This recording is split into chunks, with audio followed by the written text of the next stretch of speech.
أهلا بحضراتكم معانا في قناة الأبيض تي في وحلقة جديدة من حلقات التوقعات. وتوقع جديد حصل من توقعات ميشيل حايك واللي قالها على دولة عربية كبرى. قبل ما نبدأ حلقتنا ما تنساش تعمل لايك للفيديو وتشترك في القناة وتفعل الجرس عشان توصلك مننا كل الفيديوهات أول بأول. هنتكلم الأول عن أهم توقعات ميشيل حايك للدول العربية، التوقعات اللي دايما بتسألونا عنها، وفي نهاية الحلقة إن شاء الله هنقول لكم على التوقع اللي حصل من توقعات ميشيل حايك عشان تكونوا على علم بكل التوقعات والأحداث كمان اللي بتحصل واللي بنربطها بتوقعات ميشيل حايك أو غيره من المتوقعين. بيتوقع ميشيل حايك إن كل شيء هيتغير مع تغيير الحكم في الجزائر، وإن بتكثر الرهانات على شخصية عسكرية جديدة جزائرية. من توقعاته أيضا إن أمير الكويت لن يتوقف عن استكمال مساعيه التاريخية لتكريس مصالحات بين الأخوة العرب. هزة في الكويت وطقس أوروبي فيها. بيتوقع كمان إن بتشهد أحد أسواق عمان في الأردن منها مرفق سياحي غصة واسعة. في أفق الملك عبدالله أمران الأول بيعود إلى مصالحة تاريخية عصت على كثير من الدول، والثانية أزمات منها أزمة صحية وأزمة على مستوى البلاد يرافقها حزن. كمان بيتوقع نتائج ارتدادية لجريمة السفارة الإسرائيلية في الأردن. أيضا بيتوقع ميشيل حايك إن شوارع البحرين وبعض معابرها هتكون غير آمنة. وكمان بيتوقع استهداف مرفق حيوي بحريني. وبيتوقع في المغرب إن إحدى تظاهرات المغرب بتحمل ارتدادات سلبية، والمغرب وجهة الاستثمارات ورؤوس الأموال وعشاق السكن الجميل من كل العالم. مفاعيل السياحة والفن والجمال أقوى من الإرهاب في المغرب. بيتوقع أن الفنون التونسية إلى العالمية، وبتتصدر المرأة التونسية الواجهة السياسية، وأيضا الانتخابات البلدية المقبلة في تونس بتحدث تغييرات مفاجئة في أداء السياسيين، وأيضا على مستقبل الانتخابات للرئيس التونسي. تتعافى تونس ماليا واقتصاديا بعد الانهيار. من توقعاته أيضا للإمارات أن الشيخ محمد بن زايد برسم الاستهداف المدبر وصدمات بتطال الدبلوماسية الإماراتية في الخارج.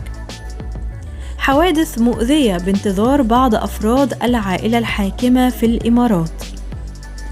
بيتوقع كمان ميشيل حايك صدمة في صفوف الحشد الشعبي في العراق، ومواقف وتصريحات لمقتدى الصدر في مواجهة النار ويرتدي البدلة العسكرية. اشتعال البرلمان العراقي. ومن توقعاته لليمن إن نتائج المعركة اللي هتحصل في صنعاء لن تنهي حرب اليمن. بيتوقع كمان إن بيسعى أمير قطر شخصياً عبر خطوات ومبادرات إيجابية لمنع احتدام العلاقات مع الإمارات، وصور بين السعودية وقطر بتجمع ملكاً وأميرين. صفحة جديدة للحكم القطري.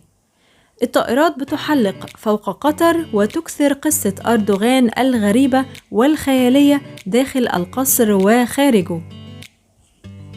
من توقعاته أيضا لفلسطين إن بين الفلسطينيين والإسرائيليين لكم قدسكم ولنا قدسنا.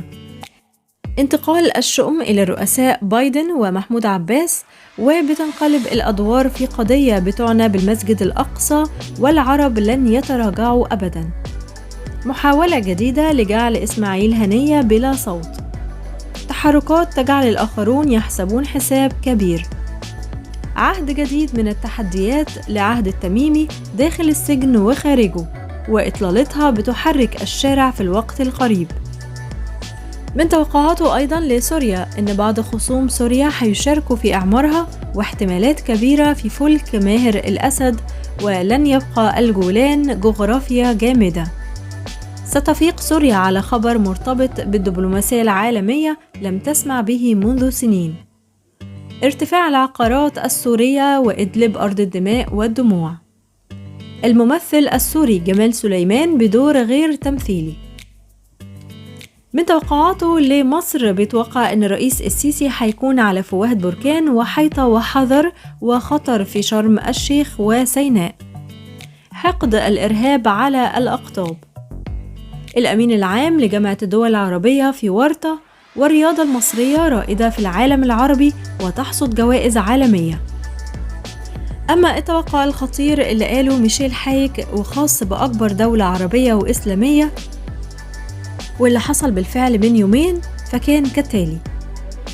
توقع ميشيل حايك في إحدى توقعاته اللي قالها عن المملكة العربية السعودية إن الصواريخ والطائرات الحربية السعودية بتنتظر أمر الأمير محمد بن سلمان للانطلاق والتحليق بأكتر من اتجاه وغير اليمن حتى.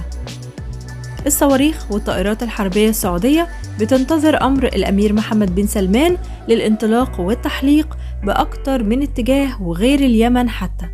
تعالوا نعرف إيه التوقع ده وإيه اللي حصل بالظبط ونربطه بالخبر. واللي حصل هو إن أعلن التحالف اللي بتقوده المملكة العربية السعودية في اليمن اعتراض صاروخ باليستي أطلق من اليمن باتجاه الرياض، وأكد بدء عملية واسعة ضد الحوثيين. وقال التحالف إنه اعترض صاروخ باليستيا أطلق باتجاه الرياض، وقامت الدفاعات السعودية بتدميره. وبعد كده بدقايق بدأ التحالف السعودي في اليمن عملية وصفها بالواسعة ضد الحوثيين في اليمن في إطار الاستجابة للتهديد حسب ما أعلن. وأكد التحالف أنه هيضرب بيد من حديد لكن ضمن إطار القانون الدولي الإنساني وفقا لوكالة الأنباء السعودية الرسمية واس. وشدد التحالف على أن عملياته العسكرية بتتوافق مع القانون الدولي الإنساني وقواعده العرفية.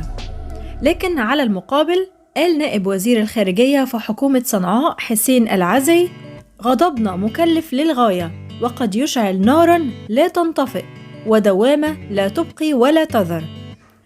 وأضاف: من المهم لخصومنا تحديدا أن يحافظوا على ما تبقى لدينا من قدرة على ضبط النفس.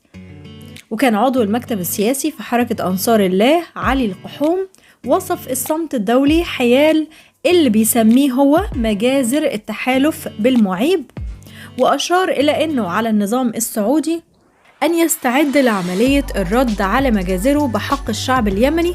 وأشار إلى أن تحركنا ضد النظام السعودي واجب ردا على إجرامه وهيكون في رد مهما ارتفع عويله.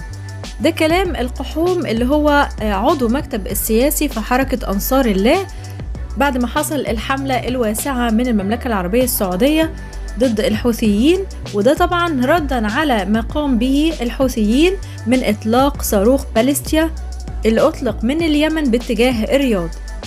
للأسف الطرفين بيتوعدوا بحرب واسعة. بنتمنى إن ما يحصلش أي حاجة في الفترة المقبلة ويحصل سيطرة وضبط النفس، لأن أكيد المتضرر الأول من العمليات دي هم الشعوب، سواء الشعب اليمني أو الشعب السعودي. وفي النهاية بقول ربنا يحفظ الجميع ويسلم من كل سوء ومن كل شر. تعالوا نكمل باقي توقعات ميشيل حايك اللي قالها للسعودية. بيتوقع أن ولي العهد السعودي محمد بن سلمان هيعبر للعرش الملكي فوق ورود ملغمة، واسم ولي العهد هيشغل بال المملكة قريبا. عيون السعوديين على وزارة الداخلية ووزيرها وأحداث أمنية في السعودية بأشكال مختلفة، والمطلوب من أمن ولي العهد بالسعودية تأمين نجاته هذه المرة أيضا. والتصعيد الإيراني السعودي سيحبس أنفاس العالم. أسماء نساء سعوديات تضيء في محافل محلية ودولية في مجالات الثقافة والأناقة وتسوية مع الأمراء المسجونين في السعودية. اعتداء على قناة إعلامية سعودية. بكده متابعينا الكرام نكون وصلنا معاكم لختام حلقة النهاردة من أخطر توقعات ميشيل حايك وتوقع الخطير اللي تحقق فعلا من يومين، وهو إطلاق اليمن صاروخ باليستيا باتجاه الرياض وتوعد الطرفين بحرب واسعة النطاق. بشكركم جدا على حسن متابعتكم. ما تنسوش تعملوا لايك والاشتراك في القناة. استنونا بكرة إن شاء الله في فيديو جديد وتوقعات جديدة، ودمتم بكل الخير والحب والسعادة.